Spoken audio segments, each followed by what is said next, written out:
Wilson Golf have just released the brand new version of the Wilson Triad golf ball. Now the last version of this golf ball I said deserves more respect because lots of people are starting to play Wilson golf clubs again, but I think not enough people are trying their golf balls. Now this golf ball right here is a 3-piece urethane construction golf ball priced at just £32 a dozen in the UK and therefore offering fantastic performance and a fantastic price point. And with this version here, we get the world's first perfectly balanced golf ball for incredible levels of consistency, as well as a little bit more spin and a little bit more of an improvement at the top end of the bag as well. So let's see if it delivers on all of those claims and if you should be putting this golf ball in your bag for 2025. Right, so as always with my test, we're going to start off with a 20-yard pitch shot using a 60-degree wedge to test that short game performance. We'll then move up to hitting full shots with pitching wedge, 7-iron and driver. In all parts of the test, I'm going to hit a batch of shots with the golf ball. I've already hit some shots off camera with the Pro V1 for benchmarking purposes today. That'll just give me a good idea of the numbers that this golf ball is delivering. And after each batch of shots, we'll go home, we'll dissect all of that TrackMan data and give you some objective views on this golf ball to go with the subjective feels that I'll talk about while we're here in the studio. Right, let's start hitting shots.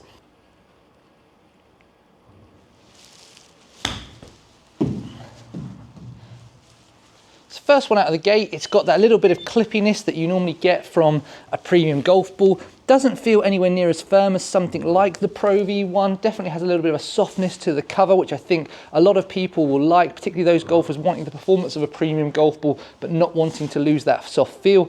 Spin rate straight out of the gate of 5.288 is incredibly high, and that's one of the things that Wilson talked to us about with this brand new version of the golf ball. They talk about higher on average spin rates with wedges. Now I was expecting that to be more with full shots, and we'll keep an eye on that as we move up the bag, but first one out of the gate to be delivering 5.288 a spin, that's as high as I ever see on something like TrackMan.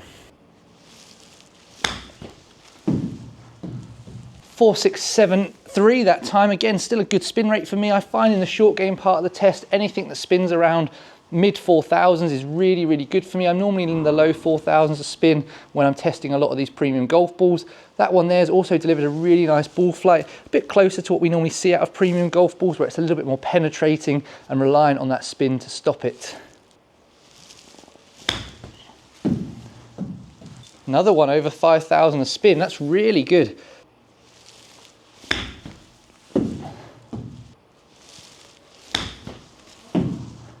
A little bit firm, but a nice one to finish on because it just illustrates again how high you can get that spin rate with it. Right, let's deep dive into the data from that short game test. Now, starting on the left-hand side, speeds with the Wilson Triad were near identical to the Titleist Pro V1 in the short game test, with any minor discrepancies probably more down to my quality of strike as a mid-handicap golfer. Spin rates were also incredibly similar at 4796 RPM for the Wilson Triad versus 4751 RPM with the Titleist Pro V1, with both balls right at the higher end of what I usually see when I'm doing this short game testing. Ball flights were also near identical, just look at how close those land angles were, whilst the launch angles and the peak heights were also identical. Given how near identical all the other data points are in this part of the test, it's therefore no surprise that both balls stopped just as quickly on average, with the Wilson Triad at 4.5 yards versus 4.4 yards on average with the Titleist Pro V1. Some really good start from the Wilson Triad. Let's see how things continue with the pitching wedge. Right, moving up to the pitching wedges, let's keep an eye on those ball flights and those spin rates here. Anything high 6,000s, low 7,000s, I would suggest is good for me in this part of the test. Versus that Pro V1, straight out the gate, it feels a little bit softer in this part of the test, as expected, because that compression rating is a little bit lower and lower than the previous version. Ball speeds are really good. 88 mile an hour is definitely one of the better ones that I've hit so far this morning versus what I was doing with the Pro V1. And spinning in that high 6,000s is good for me. It wasn't my best delivery in terms of angle of attack and things, but yeah, that's not a bad start. Might be closed face, but it's massively shut the face down on that one, but felt awesome off the face. We got a really high ball speed off of it. The incredible thing for me there is the height and everything that we got off of that, despite the fact it was such a massive pull. Another really nice ball speed.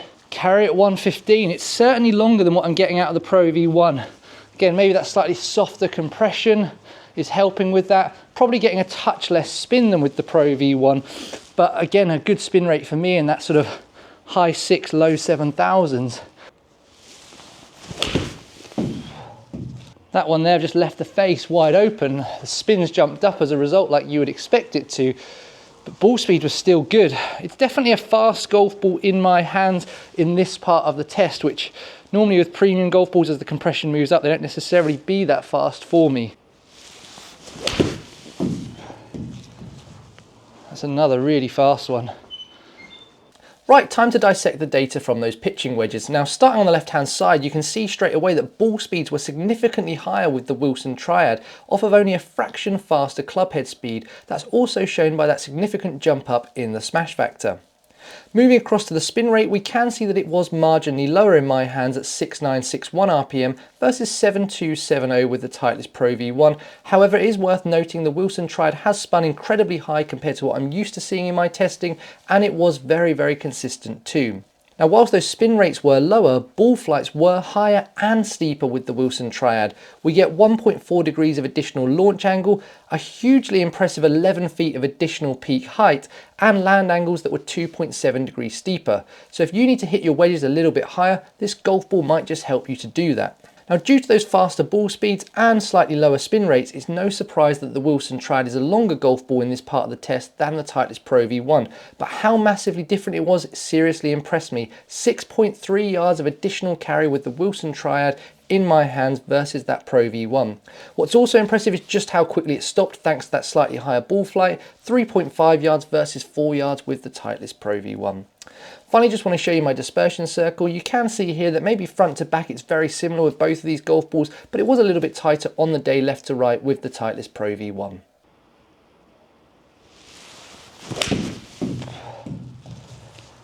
That's a pull, a bit like I was doing with the Titleist. But out the gate, it's fast, it's long, and it's spinning at an okay number.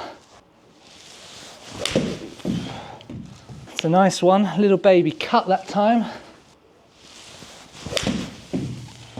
A little bit clean, but again, nice spin rates, nice ball flights, nice carry number.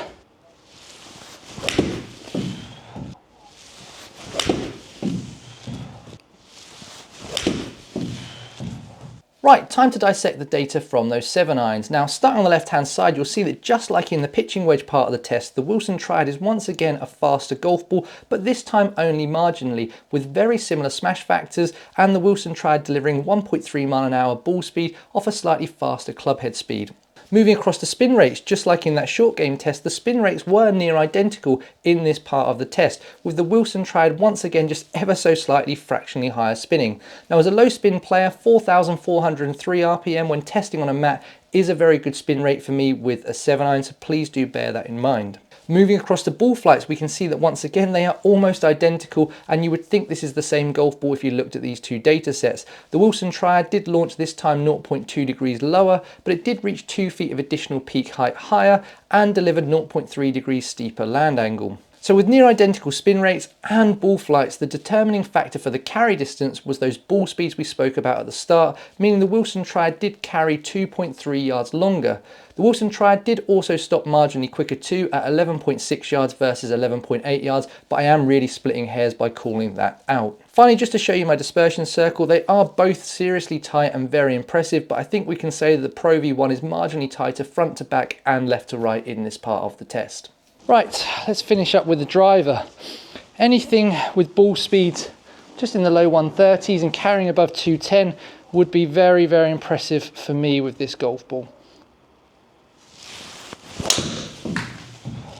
TrackMan didn't pick up all my delivery numbers there, so hard to tell if it was a great delivery or not, but 131 of ball speed, carrying at 213, 233 total, not bad numbers at all, straight out of the gate.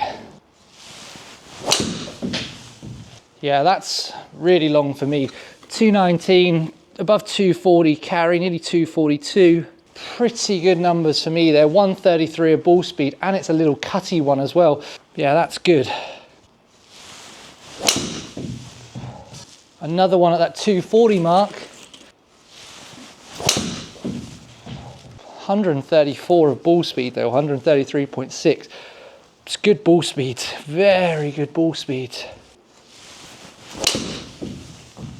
134, 240. I think that's a nice one to finish on. We've got a couple of good ones out of it that just show how long it is capable of being. So for one last time, let's dissect the data from that driver batch of shots. Now, starting on the left-hand side, just like we've seen in all parts of the test, the Wilson Triad once again is marginally faster in my hands at my swing speeds than the Titleist Pro V1. Once again, we also see spin rates that are near identical, with 2691 RPM with the Wilson Triad versus 2614 RPM with the Titleist Pro V1, and like we've seen throughout the test, they're equally consistent too. Now, both of these spin rates are right where I'd want them to be for driver to help me maximize my distances. Now, just like in that pitching wedge test, we do see a slightly stronger ball flight with the driver with the Wilson Triad. Launch angles are 0.4 degrees higher, peak heights are 5 feet higher, and land angles are 1.2 degrees steeper. So if you do need a slightly higher ball flight with the driver, just like in those pitching wedges, this golf ball may help you just do that. Now, that fraction more speed, identical spin rate, and touch more launch angle did mean the Wilson Triad was able to carry 1.9 yards longer than the Pro V1 at 215.9 yards versus 214 yards, with total distances averaging out at 237.6 yards. That was 1 yard longer than the Titleist overall. Now, just to finish up by showing you my dispersion pattern, you can see that front to back, both dispersion circles are very similar, but it is a little bit tighter left to right with the Pro V1. However, it is a slightly smaller data set with the Pro V1, as I was running out of time in the studio, so didn't hit as many shots with the driver for benchmarking purposes, just did enough to get me a data set that I could use. So overall, some really good numbers from the Wilson Triad, and that leads me nicely into my final thoughts. Now, put simply, I absolutely love this golf ball, and let me tell you why. As a mid-handicap golfer with an average swing speed, I want to play a premium golf ball with that 3-piece urethane cover that gives me all of the benefits of a 3-piece urethane cover golf ball, but I need it to feel a little bit softer to allow me to compress it a little bit easier and maximize my distance. Now, there's a couple of golf balls also operating in the same category as the Wilson Triad, things like the Callaway ERC Soft, the TaylorMade Tour Response, which I've previously gamed for a couple of years, and my current gamer, the Bridgestone Tour B RX and RXS. Now, all three of those golf balls are absolutely fantastic options, just like the Wilson Triad. But what I need all of those golf balls to do is help me with three key things. First of all, I need them to help me eke out a little bit of extra ball speed from that slightly lower compression rating to help me maximize my distances given my current club head speed. Next up, I need them to help me get the ball in the air a little bit easier because I'm not the highest ball flight player, and I need them to give me as much spin as possible without compromising on that distance, so I've got the ability to stop the ball quickly and hold the ball on the green. Now, I find when I've tested all four of those golf balls, they deliver on all three of those things incredibly well, but there's always one part of them which they may be making a partial sacrifice on, maybe with the exception of the Bridgestone Tour B RX, and that's why I currently game it. However, it is the most expensive golf ball out of the options we've just discussed. Now, this is where the Wilson becomes very interesting. First of all, it's the cheapest golf ball out of the four we've just spoken about, and you can pick it up for 2 dozen for £60 in the UK, making it even cheaper as well. But the one thing I don't think it compromises on is any of those characteristics that I need. We've just seen it keep up with the Pro V1 in terms of spin rates all the way through the test. We've also seen it deliver the same or a higher ball flight in the pitching wedge and the driver part of the test, which I think will really help me. And we've seen it be faster and deliver a little bit more distance than the Titleist Pro V1. So it could just be the perfect package all round in terms of performance, price point, and feel. And that is why it's an incredibly good golf ball, and that is why I love it. Now, in terms of next steps for me, I've hit a few putts with it and I was impressed with it off the putter as well, but I want to do a little bit more testing on the golf course with it, and if I still enjoy it, then I will put it head to head on TrackMan against the Bridgestone Tour B RX before the start of the golf season, and you could just find that this is the golf ball that makes its way into my golf bag and finally displaces that Bridgestone after a couple of years of testing. Now, if you've got some value out of this video and you'd like to give some value back, you can hit that thumbs up button. That lets YouTube know that golfers just like you might also be interested in watching this video. And if you're not yet following me, I'm Luke, the Weekend Tour Pro. You can hit that subscribe button down below, and if you ring the bell icon, you'll get notified of all my videos as they land on YouTube. And if you've enjoyed this video and you think you might want to watch another one of my videos, there's a couple of options popping up on screen for you right now that you can click on, and you can carry on watching my channel. Thank you so much for watching. Have a great day. Goodbye.